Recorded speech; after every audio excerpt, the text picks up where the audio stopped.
Sir আসতে পারি? এত লেট কেন? স্যার আসলে নতুন একজনকে ভর্তি করালাম তো তাই।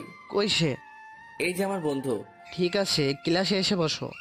আমি আর সাদিয়া এক সিটে বসলাম, অন্য জায়গায় সিট খালি নেই। স্যার সাদিয়ার কিছু তথ্য নিলেন, মানে কিছু পরিচয় হলেন আর কি। তারপর ক্লাসে মনোযোগ দিলাম, খুব মনোযোগ দিয়ে ইংলিশ ক্লাসটা করলাম, কারণ এর আগে ইংলিশে নম্বর কম পেয়েছিলাম। ক্লাস শেষে বাইরে এসে, আব্বে হালা, তোর ঘুম ভাঙলো?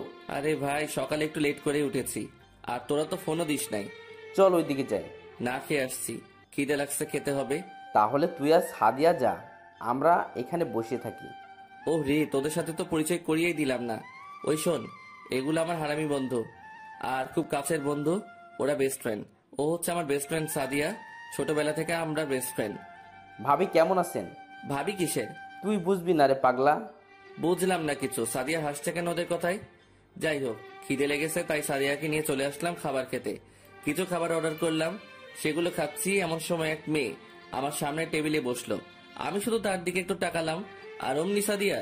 এবার কিছু বললাম না, এরপর থেকে কি যে করবো তোকে। ঠিক আছে, আসলে ওর শাসনগুলো খুব ভালো লাগে, তাই তো সব মেনে নেই। খাবার শেষে বিল দিয়ে ওদের কাছে চলে আসলাম।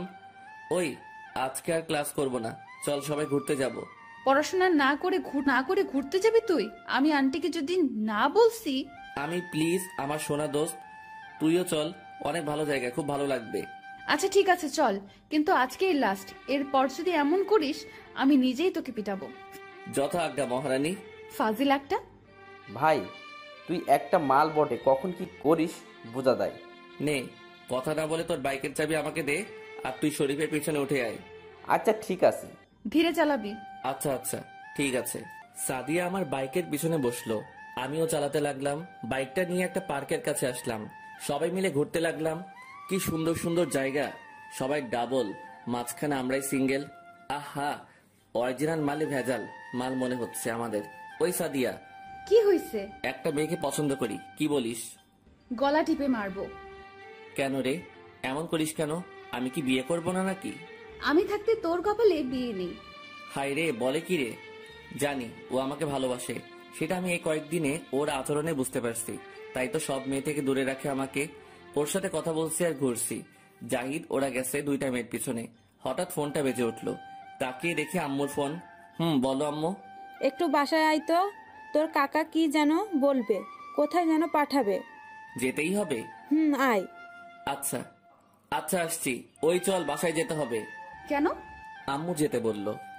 আচ্ছা চল, এমনিতেই আজকে ভালো লাগছে না। জাহিদকে ফোন দিলাম। ওই হালা, তুই কই? মেয়ে পঠানো নিয়ে ব্যস্ত আছি। তোরা আর মানুষ হইলি না, কোন সাইটে আছিস? পার্কের ভিতরে চলে আসছি। আচ্ছা থাক, আমি আর সাদিয়া বাসায় যাচ্ছি বাইক নিয়ে। আম্মু যেতে বললো তো তাই। যা তো, এখানে বলার কি আছে? কই আছে ওরা? মেয়ে পটাচ্ছে। চাচা কি করতে হবে বলো? তোমার বোন রিফা আসছে আজকে আমেরিকা থেকে, তাকে আনতে যেতে হবে এয়ারপোর্টে। কখন যেতে হবে? 3টার ফ্লাইটে আসবে, অনেকদিন ধরে বাইরে থাকে, কিছু চিনতে পারবে না, তাই তুমি কষ্ট করে গিয়ে নিয়ে এসো বাবা। আমার কাজ আছে, আর তুমি তো জানোই তোমার আন্টি অসুস্থ। আচ্ছা সমস্যা নেই, আমি যাব। আচ্ছা বাবা, আমি এখন চট্টগ্রাম যাব অফিসের কাজে, তাই তোমাকে পাঠাচ্ছি, কাজটা আমার খুব ইম্পর্টেন্ট। আচ্ছা ঠিক আছে, সমস্যা নেই। চাচা চলে গেল, আমিও রুমে আসলাম। একটু পর সাদিয়া আসলো। কি বললো রে আঙ্কেল? তার মেয়ে আজ 10 বছর পর আমেরিকা থেকে বাংলাদেশে আসছে, তাই আনতে যেতে হবে। আসলে আঙ্কেলের কোনো ছেলে নেই এবং আন্টি অসুস্থ, তাই আমাকেই তাদের অনেক কাজ করে দিতে হয়। গুড বয়, কিন্তু আমিও যাব তোর সাথে। আচ্ছা তাহলে আরো ভালো, আমাকে ওইখানে গিয়ে একা বসে থাকতে হবে না। এখন গিয়ে রেডি হয়ে নে, একটু পর যাব। কি নিয়ে যাবি? আঙ্কেলের গাড়ি আছে। আচ্ছা তাহলে আমি রেডি হয়ে আসি। সাদিয়া রেডি হতে গেল, আমিও ফ্রেশ হতে চলে গেলাম। ফ্রেশ হয়ে রেডি হয়ে কিছু খেয়ে নিলাম, তারপর সাদিয়াকে নিয়ে বের হলাম। অনেকদিন ধরে দেখি না, চিনবো কিনা সেটাও জানা নেই। এয়ারপোর্টে চলে আসছি, এখন 2:45 বাজে। কিছুক্ষণ পরে বিমান ল্যান্ড করবে। তোর বোন কেমন দেখতে রে? খুব ভালো, কিন্তু একদম পেট্টির মতো ঝগড়া করে। ও মা, তাই? তুইও যেমন বান্দর, তোর চাচাতো বোনও তেমনই। তুই কি খুব ভালো? পেটনি একটা।